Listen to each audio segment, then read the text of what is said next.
సపోటా పండు రుచికి తీయగా ఉంటుంది. తినడం వల్ల ఎంతో ఆరోగ్యకరమైనది. దీనిలో ఉండే విటమిన్స్, తర్వాత ఇది ఎక్కడ పండుతుంది ఎక్కువ, మన దేశంలో, ప్రపంచంలో ఎక్కడ ఎక్కువగా పండుతుంది, దీన్ని తినడం వల్ల మనకు ప్రయోజనం ఏంటిదని వివరిస్తాను. అయితే ఇందులో ఏంటిదంటే ఏ విటమిన్స్ ఉన్నాయని ముందుగా చెప్తున్నాను. సపోటా పండులో A vitamin, C vitamin, B vitamin, potassium ఉంటుంది, కాల్షియం ఉంటుంది, ఫాస్ఫరస్ ఉంటుంది, ఐరన్ ఉంటుంది, మెగ్నీషియం ఉంటుంది, ఫైబర్ ఉంటుంది, గ్లూకోజ్, ఫ్రక్టోజ్ ఉంటాయి.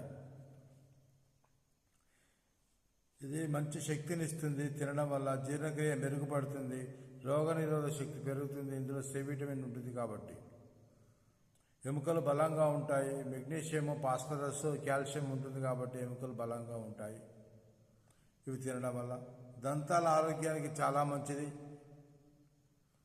గుండె ఆరోగ్యానికి మంచిది, పొటాషియం ఉంటుంది ఇందులో. చర్మ ఆరోగ్యానికి మంచిది, సి విటమిన్ ఉంటుంది. అధికంగా బరువు పెరుగుతాము ఇది తినడం వల్ల. షుగర్ ఉన్న వాళ్ళు తింటే షుగర్ యొక్క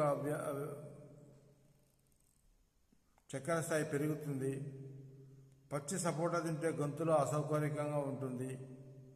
చిన్నపిల్లలు గింజలు తినకుండా జాగ్రత్త వహించాలి ఇవి తినేటప్పుడు. రోజుకు పెద్దలు 1 నుంచి 2 సపోటా పండ్లు తినవచ్చును.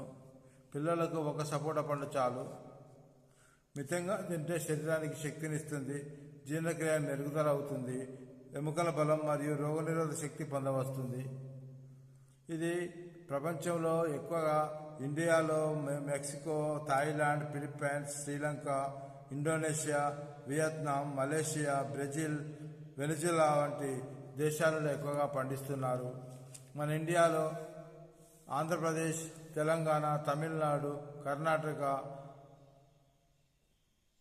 గుజరాత్లలో, మహారాష్ట్రలో కూడా పండిస్తున్నారు.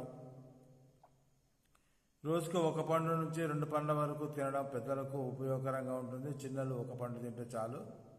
సపోటా పండు తినడానికి రుచికి తీయగా ఉంటుంది. మరియు సపోటా మొదట మధ్య అమెరికాలో పండించారు అని చరిత్ర చెప్తున్నది. అక్కడి నుంచి ప్రపంచవ్యాప్తంగా అనేక ఉష్ణమండల ప్రాంతాలకు వ్యాపించి ప్రస్తుతం భారతదేశంలో విస్తారంగా పండిస్తున్నారని మనము ఇక్కడ గ్రహించవచ్చు. ఈ యొక్క వీడియో చూస్తున్న వారు తప్పకుండా లైక్ చేయగలరు, తర్వాత సబ్స్క్రైబ్ చేయగలరు, తర్వాత షేర్ చేయగలరు.